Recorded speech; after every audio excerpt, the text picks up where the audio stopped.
क्या आपने ये नहीं सोचा कि पहले जो यहाँ की एसोसिएशन है, जो जिम्मेदारान है, उनसे बात कर ली जाए कि इस तरह का हम पिटीशन दायर कर रहे हैं और आपको भी हमने इसमें शामिल किया है, तो अगर आप लोग इसको कम कर दें या ख़त्म कर दें तो इस चीज़ को हम निकाल दें इसमें। आपने बहुत अच्छा सवाल किया। जो मज़दूर काम कर रहे थे वो आपको ख़ास तौर पर बहुत कोस रहे हैं जी। तो उनको मेरे ख्याल से तो दुआ दे रहे हैं। उनको क्या कहना चाहिए, क्योंकि वो के मजदूर खुद चाहते कि कचरा नहीं जले, क्योंकि वो लोग तो उससे मर रहे हैं। डॉक्टर सईद फारानी साहब तो एक बार खुद मिले। उन्होंने कहा कि जहाँ मेरा लेटर हेड लगेगा, जहाँ सिग्नेचर लगेगी और जहाँ जो कुछ मदद लगेगी मैं करने के लिए तैयार हूँ।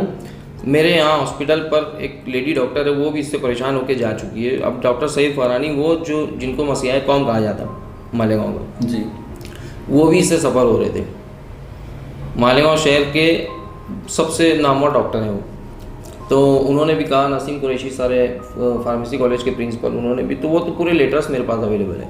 हमारी जो 2007 से लेकर तो 2019 तक के जितने पेपर्स लगे हुए, उसमें कहीं भी नॉइज़ पोल्यूशन और कारखानों की कंप्लेन नहीं थी। नॉइज़ पोल्यूशन पावरलूम कारखानों की बात हो रही है। पावरलूम कारखानों की जो कंप्लेन की गई पब्लिक हियरिंग में, उसको शामिल किया गया। कब की बात है ये?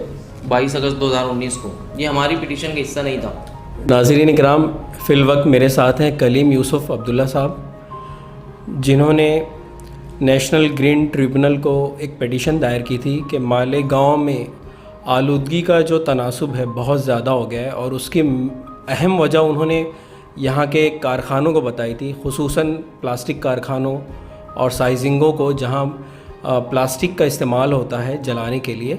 तो इस ताल्लुक़ से हम इनसे कुछ सवालात करने वाले हैं और उनसे उनके जवाबात चाहते हैं। तो मेरे सामने हैं जनाब कलीम यूसुफ अब्दुल्ला साहब। आपसे ये सवाल है मेरा कि मोमिन मुसद्दिक एडवोकेट साहब का एक आर्टिकल आया था और उसमें उन्होंने सारे निकात बताए थे, नेशनल ग्रीन ट्रिब्यूनल ने जो पेश किए थे आलूदगी से मुताल्लिक। उसमें जब हम दादोशुमार देखते हैं तो उससे पता चलता है कि सबसे ज़्यादा आलूदगी होटलों, बेकरी और खाने की खुली दुकानों से हो रही है, और आलूदगी का तनासुब बताया जा रहा है 37 से 41%। उसके बाद सड़क की धूल से जो आलूदगी हो रही है मालेगांव में, उसका तनासुब है 17%। उसके बाद साइजिंग की सनत से आलूदगी 12% हो रही है। उसके बाद आवाज़ की आलूदगी और ये सारी चीज़ें। तो जब कारखानों और साइजिंगों से निकलने वाली आलूदगी का तनासुब इतना ज़्यादा नहीं है कि उस पर कुछ कदम उठाया जाए, उसके बावजूद आपने साइजिंगों और इन कारखानों को टारगेट क्यों किया? ये जो आप सर्वे रिपोर्ट बता रहे हो, ये जो एदाद व शुमार बता रहे हो, तो ये जो है, तो ये अभी के हैं। जब नेशनल ग्रीन ट्रिब्यूनल में पिटीशन दायर की गई 2018 में, तो ये तब के नहीं, ये तो उस पोजीशन में निकाले गए आदाद व शुमार जब सब बंद था। इस रिपोर्ट को चैलेंज भी किया जा सकता है।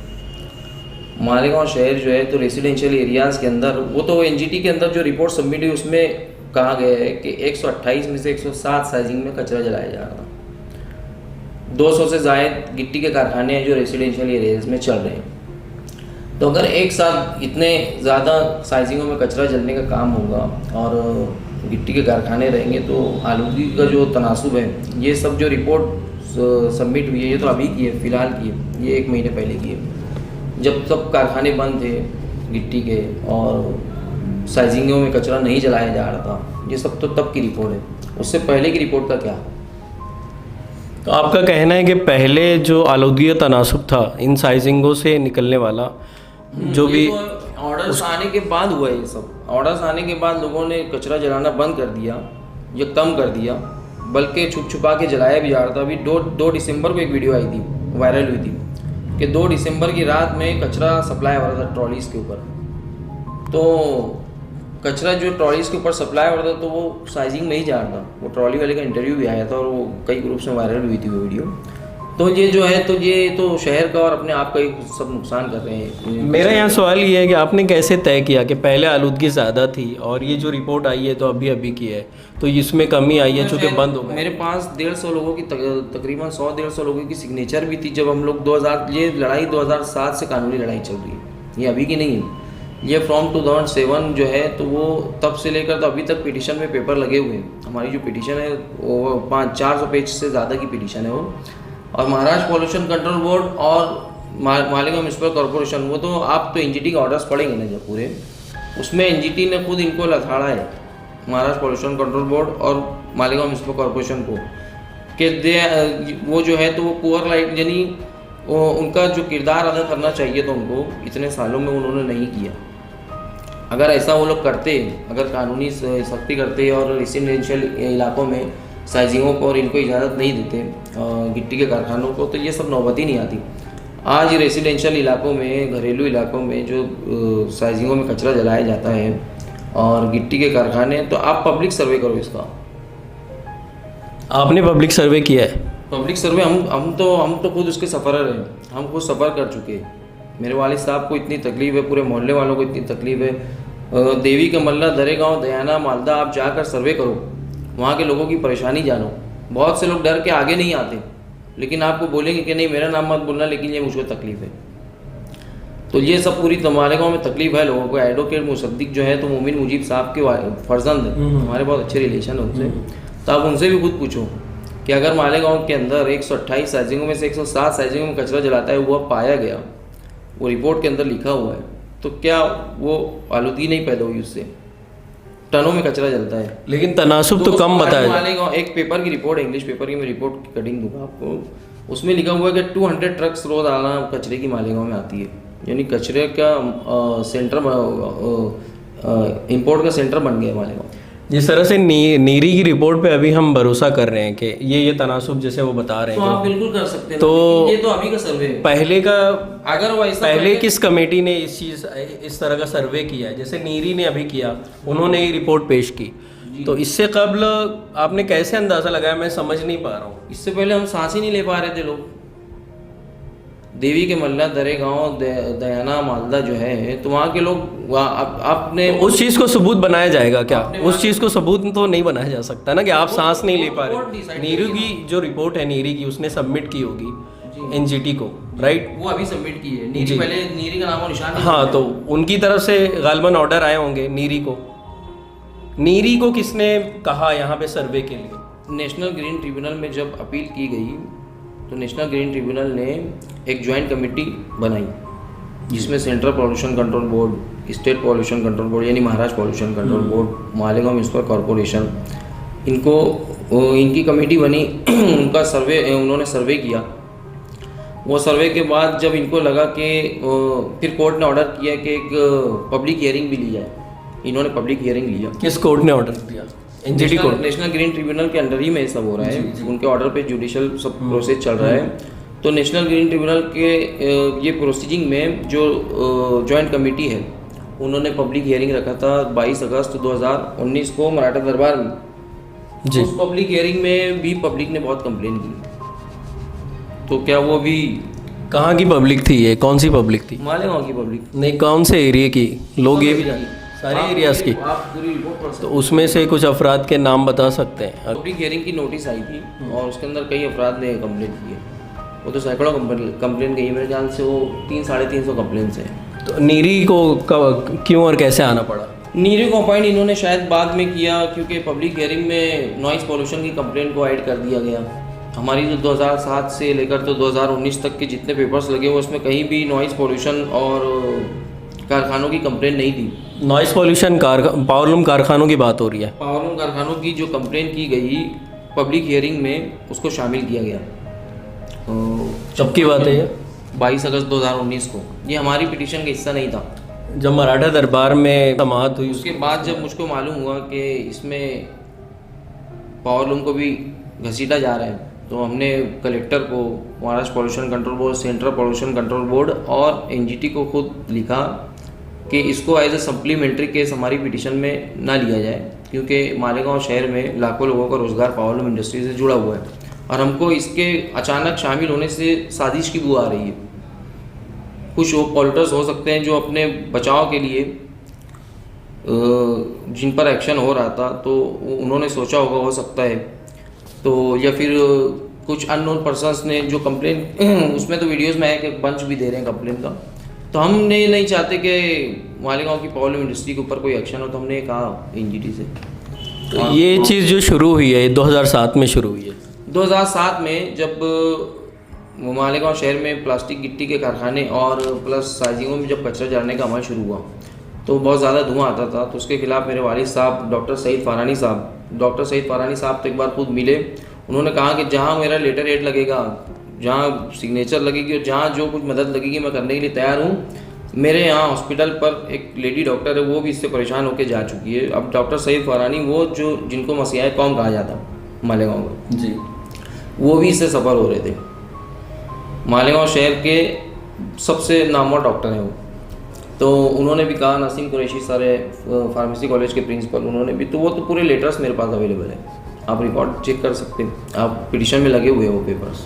मैंने इससे कबल जब एसोसिएशन के अफराद से बात की तो वहाँ कुछ एतराज़ात ऐसे आए कि जिन्होंने इस तरह की पिटीशन दायर की है उनके अहल खाना खुद इस पेशे से वाबस्ता रहे हैं। एक ज़माने में उन्होंने इसी से मनी दौलत कमाई है और आज वो इसी को घुन लगा रहे हैं, इस सनत को ख़त्म करना चाहते हैं। तो सनत को कौन ख़त्म करना चाहते हैं? हम तो पॉल्यूशन ख़त्म करना चाहते हैं। तो पॉल्यूशन ख़त्म करना चाह रहे हैं तो सील लग रही है ना, तो सनत ही ख़त्म हो रही है ना। तो सील नहीं, हमने तो शिफ्टिंग का ऑर्डर का, शिफ्टिंग की रिक्वेस्ट की है ना इंडस्ट्रियल जोन में। ये तो इस्लामिक कंसेप्ट है, पूरा मालेगांव शहर जो है तो इस्लामिक कंसेप्ट के खिलाफ चल रहा है, पूरा बस गया है। एक मरतबा हज़रत उमर रज़ी अल्लाह ताला मदीना के बाज़ार से गुजर रहे थे। अब हज़रत उमर रज़ी अल्लाह ताला ज़्यादा तो अपने को समझता नहीं, तो हज़रत उमर रज़ी अल्लाह ताला बाज़ार से गुजर रहे थे मदीना के। उन्होंने एक शख्स को देखा कि उसने बट्टी लगा ली थी बीच बाज़ार में, तो उस पर बहुत नाराज़ हुए वो और उसको कहा कि क्या तू ये पूरा बंद करवाना चाहता है बाज़ार, तो तू जा और ये पट्टी दूर गांव से दूर लगा और वहाँ जो भी तैयार करना है माल वहाँ तैयार करके ला के बेच। तो ये तो इस्लामिक कंसेप्ट है। रेसिडेंशियल एरिया अलग होना चाहिए और इंडस्ट्रियल जोन। अभी हमारे पड़ोसी जो शहर हैं, धुलिया है, नासिक है, जलगांव है, औरंगाबाद है, सब हमसे ज़्यादा तरक्की पे है। सबके पास इंडस्ट्रियल जोन है, सबके इंडस्ट्रियल जोन आबाद है।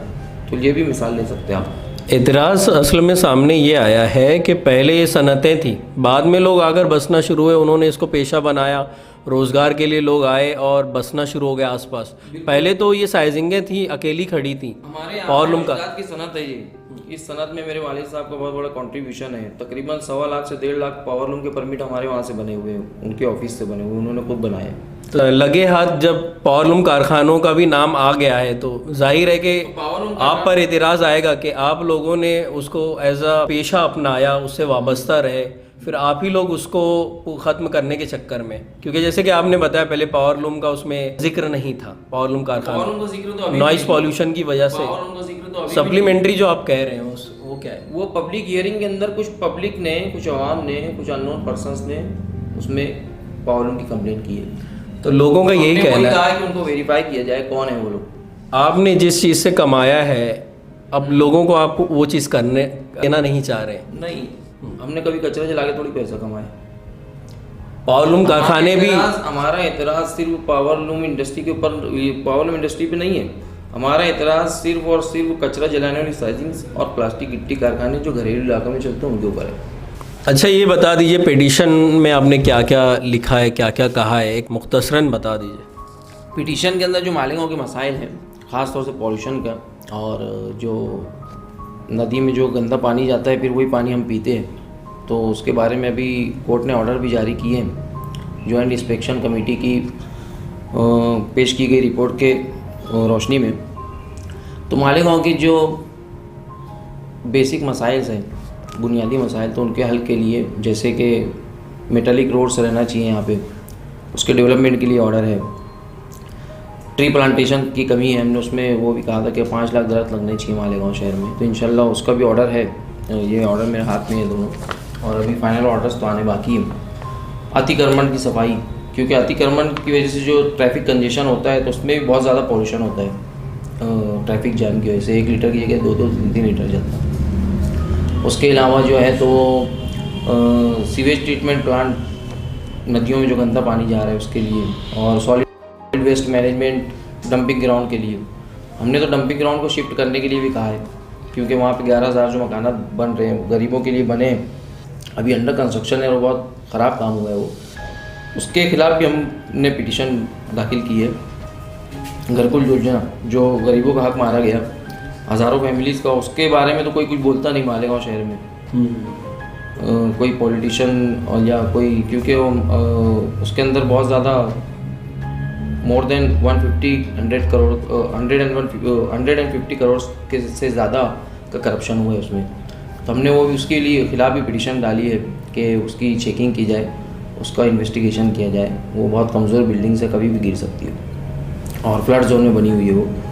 प्लस तो सड़कों के ऊपर जो धूल है उससे लोग परेशान हो चुके हैं। अभी आप देखेंगे मालेगांव में हर कोई ज़्यादा से ज़्यादा लोग मास्क लगाए घूम रहे हैं, तो उसकी भी सफाई के लिए है कि उसमें डस्ट के लिए आप कार्रवाई करो, डस्ट को कम करने के लिए ट्रैफिक कंजेशन को कम करो, अतिक्रमण हटाओ और अंडरग्राउंड गटर का नेटवर्क बिछाया जाए मालेगांव शहर में, जिसकी वजह से बहुत बीमारियाँ हो रही हैं ओपन गटर्स की वजह से। जब तक अंडरग्राउंड गटर बन नहीं जाती तब तक रेगुलर बेसिस के ऊपर रेगुलर सफाई होनी चाहिए गटरों की।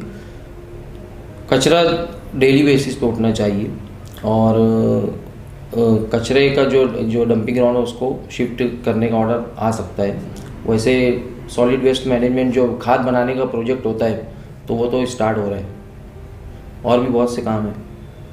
तो अभी तक किन किन चीज़ों पर एक्शन लिया गया? सबसे मेन इशू जो है तो मालेगांव शहर में डेवलपमेंट प्लान जो बना है मालेगांव शहर का, उसके ऊपर अगर इम्प्लीमेंटेशन हो जाए तो मालेगांव शहर के 80% 90% मसाइल ख़त्म हो जाएंगे। तो उसके लिए जो टाउन प्लानिंग डिपार्टमेंट है उसको सख्त होना ज़रूरी है और टाउन प्लानिंग डिपार्टमेंट अब एक्टिव हो चुका है। मालेगांव शहर के मालदा, दयाना और दरेगांव का भी अभी नया सर्वे स्टार्ट हो चुका है। तो मालेगांव शहर के अंदर जो डेवलपमेंट प्लान के हिसाब से अगर इम्प्लीमेंटेशन होना स्टार्ट हो गया तो मालेगांव शहर के अंदर हमारे बच्चों के लिए प्ले ग्राउंड्स नहीं है, इंडोर स्टेडियम नहीं है, आउटडोर स्टेडियम नहीं है और गार्डन्स नहीं है। ओपन स्पेसेस को बेच के खा गई पब्लिक, कई लोग ज़मीन माफिया और रिजर्व ज़मीनों को बेच के खा गए। तो ये सब खत्म हो जाएगा इंशाल्लाह और मालेगांव शहर अब तरक्की की तरफ गामज़न होगा। बीच में एक आर्टिकल भी आया था कि बदलेगा मालेगांव इंशाल्लाह। तो अब ये एनजीटी के ऑर्डर्स के ऊपर इंशाल्लाह मालेगांव में बहुत मज़बूत तब्दीलियाँ आएंगी। और ये जो शिफ्टिंग का प्रोसेस है, जो इंडस्ट्री जो साइजिंग है या गिट्टी के कारखानों का, तो ये आर्जी थोड़े दिन की कुछ तकलीफ़ है। जैसे हम घर बनाते हैं, रहते हुए घर में जब नया कंस्ट्रक्शन करते हैं थोड़ी तकलीफ होती ना, ये वो है। बाद में जब शिफ्ट हो जाएंगे तो यही लोग इंशाल्लाह हमको दुआ भी देंगे क्या नहीं ये अच्छा हुआ इंशाल्लाह। जी, जिस तरह के आपने बताया बहुत सारे मसाइल पर आपने एनजीटी कोर्ट की तवज्जो मबजूल कर पाई है। हाँ। तो अभी किन किन बातों पर एक्शन लिया गया है? तो तकरीबन डेवलपमेंट प्लान पे इम्प्लीमेंटेशन स्टार्ट हो जाएगा और मालेगांव म्युनिसिपल कॉरपोरेशन ने अभी पुलिस डिपार्टमेंट को 10 लाख रुपया, अभी मैंने एक न्यूज़ में देखा, अभी वो लोग कार्रवाई कर रहे हैं अतिक्रमण। जी, अतिक्रमण के ताल्लुक से। तो अतिक्रमण के ताल्लुक से कार्रवाई शुरू हो जाएगी। मालेगांव शहर की हिस्ट्री में शायद पहली बार ऐसा हुआ कि मालेगांव म्युनिसिपल कॉरपोरेशन ने पुलिस डिपार्टमेंट को 10 लाख रुपये, क्योंकि वो कह रहे थे कि पैसे जब तक नहीं आएंगे तो पुलिस कहाँ तक एक्शन ले पाएगी। तो हो सकता है कि इस बार जो है तो वो अतिक्रमण का ज़्यादा अच्छी कार्रवाई यानी सख्ती से कार्रवाई हो और वो ज़रूरी है क्योंकि मालेगांव की पूरी 100% पब्लिक परेशान है उससे, अतिक्रमण से। और दरख्त लगाने का काम बहुत तेज़ी से होना चाहिए क्योंकि हम तो ग्रीन मालेगांव ड्राइव के ज़रिए पब्लिक पार्टिसिपेशन से लगा ही रहे मालेगांव शहर। इससे कबल भी हुआ था, इसमें बड़े सरकर्दा अफराद शामिल थे, लेकिन क्या हो गया उस चीज़ का? जी जी। तो मालेगांव शहर में ग्रीन मालेगांव ड्राइव के जरिए अल्हम्दुलिल्लाह 40,000 से ज़्यादा दरख्त लग चुके हैं। उसमें भी कुछ करप्शन वगैरह का मामला सामने आया नहीं, वो करप्शन जो है तो हमारे घर के सामने से 2-3 दरख्त निकाल के लेके चले गए। वो तो कारपोरेशन ने कट किए थे दरख्त, तो हमने उसके खिलाफ कंप्लेन भी की है। हम ग्रीन मालेगांव ड्राइव दरख्त काटती नहीं है, लगाती है। ग्रीन मालेगांव ड्राइव एक तंजीम है हमारी और वो तंजीम जो है तो खुद के पैसों से और पब्लिक खुद उसके पैसे से, यानी पब्लिक भी खुद उनके पैसों से लगाती है। और ग्रीन मालेगांव ड्राइव कई 1000 दरख्त फ्री भी दे चुकी है। तो उसका सर्वाइवल रेट जो हमने जो लगाया उसका 78 to 80% है। तो तकरीबन 40,000 से ज़्यादा दरख्त लग चुके हैं और हमारा दरख्त 5 लाख दरख्त लगाने का, हमारे 5 लाख दरख्त लगाने का मिशन है, टारगेट है मालेगांव और उसके सबअर्बन इलाकों में। तो इंशाल्लाह आप लोगों का अभी सहयोग रहेगा तो लगाएंगे। जी जी। एक बहुत अहम सवाल मेरा आपसे है कि साइजिंगों के मुतालिक और पावरलूम कारखानों के मुतालिक जो बातें हुई हैं और एक्शन हो रहा है, तो चूँकि ये अहम सनत है मालेगांव की, बिल्कुल तो जी, तो क्या आपने ये नहीं सोचा कि पहले जो यहाँ की एसोसिएशन है, जो जिम्मेदारान है, उनसे बात कर ली जाए कि इस तरह का हम पिटीशन दायर कर रहे हैं और आपको भी हमने इसमें शामिल किया है, तो अगर आप लोग इसको कम कर दें या ख़त्म कर दें तो इस चीज़ को हम निकाल दें इसमें। आपने बहुत अच्छा सवाल किया। 2016 में प्रेस कॉन्फ्रेंस लेके, उससे पहले तो फतवे वगैरह सब जारी हो चुके थे, मेरे पास एक एक चीज़ की कॉपी है, आप चाहेंगे तो मैं बता दूँगा जी। तो 2016 में एनजीटी में जाने से पहले हमने ये रिक्वेस्ट की थी प्रेस कॉन्फ्रेंस लेके। उस प्रेस कॉन्फ्रेंस की सदारत खुद एक साइजिंग के मालिक ने की थी, फ़हीम सेठ नूरानी साइजिंग वाले, आप पूछ सकते हो जी। और उस प्रेस कॉन्फ्रेंस में साफ तौर से कहा गया था कि अगर आप कचरा जलाना बंद नहीं किया गया तो हम एनजीटी में जाएंगे, क्योंकि हमको तो इसका हल चाहिए। क्योंकि मालेगांव शहर अगर आज 150 साइजिंग है, कल 300 हो जाएगी, परसों 450 हो जाएगी, तो ये जहन्नम बनेगा। तो किसके लिए? अपने ही बच्चों के लिए, अपने ही बच्चों का नुकसान है, अपनी नई जनरेशन का नुकसान है। क्या रद्द अमल क्या था उन लोगों का? कुछ नहीं, तभी तो एनजीटी जाना पड़ा। आपने उनसे ये कहा था कि हम पिटीशन दायर कर रहे हैं? पूरा प्रेस कॉन्फ्रेंस लेके हर अखबार में आया था, आपको अखबार की कटिंग बता दूंगा मैं। और बल्कि उसकी सदारत खुद साइजिंग के मालिक ने की थी। फ़हीम सेठ नूरानी बेहतरीन और ग्रेट आदमी है, किसी को तकलीफ देके पैसा नहीं कमाते। ऐसे मैं उंगलियों पे नाम गिना दूंगा साइजिंग वाले जो किसी को तकलीफ देके पैसा नहीं कमाते। क्या आपको लगता है MIDC बनाना इतना आसान काम है? MIDC तो ऑलरेडी है मालेगांव शहर में, यहीं से 4 किलोमीटर दूरी, 5 किलोमीटर दूरी के ऊपर MIDC लैंड है। नहीं, इन लोगों को पूरा शिफ्ट करवाना इतना आसान है? एक्चुअल में कचरा जलाना बंद नहीं हो रहे हैं। जब एनजीटी के ऑफिसर यहाँ मौजूद थे, यानी यहाँ आते थे, तो तब भी यहाँ कचरा जलता था। स्टार होटल के पास कचरा खाली होता है, वहाँ से सप्लाई होता है, वहाँ उसकी तो वीडियो मैं आपको थोड़ी देर पहले बताया, उसकी वीडियो भी वायरल हुई थी। किसी ने रात में शूट करके, कोई ट्रॉली वाले का इंटरव्यू लेके 2 लोगों ने वो वायरल किया था। 2 दिसंबर की वीडियो की बात बता रहा हूँ आपको मैं, वो वीडियो शायद मेरे मोबाइल में भी होगी। इन साइजिंगों में जो इसका मतलब ये कि फाइनेंशियल बेनिफिट के लिए साइजिंग ओनर्स जो कचरा जलाने वाले हैं, तो वो फाइनेंशियल बेनिफिट के लिए बंद नहीं कर रहे थे। और अभी भी अगर इतनी सख्त कार्रवाई नहीं होती तो नहीं बंद करते थे। इन साइजिंगों में जो मजदूर काम कर रहे थे वो आपको ख़ास तौर पर बहुत कोस रहे हैं, तो उनको मेरे ख्याल से तो दुआ दे रहे हैं। उनको क्या कहना चाहिए? क्योंकि वो मजदूर खुद चाहते कि कचरा नहीं जले, क्योंकि वो लोग तो उससे मर रहे हैं। बात यह है कि साइजिंगें सील हो रही हैं, कारखाने सील हो रहे हैं, तो उनको अभी जॉब नहीं है, कोई भी काम नहीं है और उनके घरेलू हालात अबतर होते जा रहे हैं। तो इस ताल्लुक से मैं कह रहा हूँ कि वो कहीं ना कहीं कोस रहे हैं कि जिसने भी किया गलत किया, हमारे पेशे पर या हमारे पेट पर उन्होंने पता है कि जो कर रहे हैं, जिन्होंने किया है, उनकी नीयत अल्हम्दुलिल्लाह साफ़ है। हमने कोई गलत नीयत से नहीं किया है, हमने उन्हीं के मुफाद में, उनके बच्चों के मुफाद में किया है। बल्कि वो खुद, कई मजदूर लोग तो खुद परेशान हैं। कई मजदूरों ने मुझसे कहा है कि हमारी साइजिंग में अगर कचरा जलता हम परेशान हैं, मालिक मानता नहीं। तो वो तो मजदूर खुश है कि कचरा नहीं जल रहा है, कचरा जलना बंद हो गया। अभी कुछ दिनों से कचरा जलना बंद है और गिट्टी के कारखाने भी बंद हैं, तो कई पब्लिक खुद महसूस कर रही है कि शहर की आब हवा बहुत फ्रेश लग रही है, अच्छी लग रही है। तो ये तो हमारा शहर की तरक्की और हमारे शहर के लिए अच्छा है। हमारा कोई ऐसा मकसद नहीं है कि किसी की रोज़ी रोटी पे कोई आँच आए। हमने तो कोर्ट में जो पिटीशन दाखिल की, उसमें आप साफ तौर से पढ़ सकते हो पिटीशन के अंदर कि हमने लिखा है कि मालेगांव शहर में पावरलूम इंडस्ट्री से लाखों लोगों का रोज़गार चलता है। पावरलूम इंडस्ट्री पर हमको कोई एक्शन नहीं चाहिए। मैं वो वहाँ भी बोला था पब्लिक हियरिंग में, क्योंकि मुझको मैं देखा ना जब के कंप्लेंट का बंच जा रहे हैं, तो हमारी पिटीशन में ख़ास तौर से लिखा हुआ है और ये भी लिखा हुआ है कि अगर ऑनरेबल कोर्ट शिफ्टिंग का इरादा करे तो फेजेस में करें, ताकि बेरोज़गारी ना। तो हमारी अल्हम्दुलिल्लाह कहीं से ऐसी नीयत नहीं है कि बेरोज़गारी, क्यों हम बेरोज़गार किसी को करना चाहेंगे। और हम रोज़गार देने वाले और बेरोज़गार वाले करने वाले हम कौन? ये तो अल्लाह ताला के हाथ में है रोज़गार। और किसी को तकलीफ़ देकर कमाना, इस्लाम में इसकी इजाज़त नहीं है। तो अगर कोई कचरा जला के लोगों को तकलीफ़ दे के कमाएगा तो मैं तो उसको रोज़ी नहीं मारूँगा, क्योंकि वो कैसे क्या रोज़ी हो सकती हो अगर कोई उससे तड़प रहा है। मेरे पास इंटरव्यू है एक बूढ़ी लेडी का और कई इंटरव्यूज़ ऐसे, और कई लोगों की कंप्लेन की कॉपी है जो लोग परेशान हैं और गिट्टी के कारखानों से और साइजिंग में कचरा जलाने से। बल्कि साइजिंग में कचरा जलाने वाले जो एक्स्ट्रा पैसा लाखों रुपया कमाते हैं, तो वो जब गरीब कोई या कोई पड़ोसी उनके पास जाता है शिकायत लेके, तो उससे बहुत ज़्यादा रुबाब में और बहुत ज़्यादा एरोगेंटली बात कर रहे हैं कई लोग।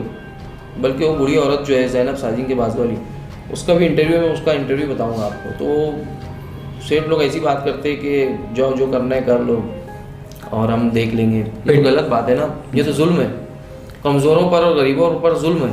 पिटीशन दायर करने के बाद से क्या मुश्किलात खड़ी हुई हैं आपके लिए? अल्हम्दुलिल्लाह कुछ नहीं। आप मुतमईन हैं? नीयत साफ, मंजिल आसान। अल्लाह ताला की पूरी मदद है, पूरी आवाम हमारे साथ है।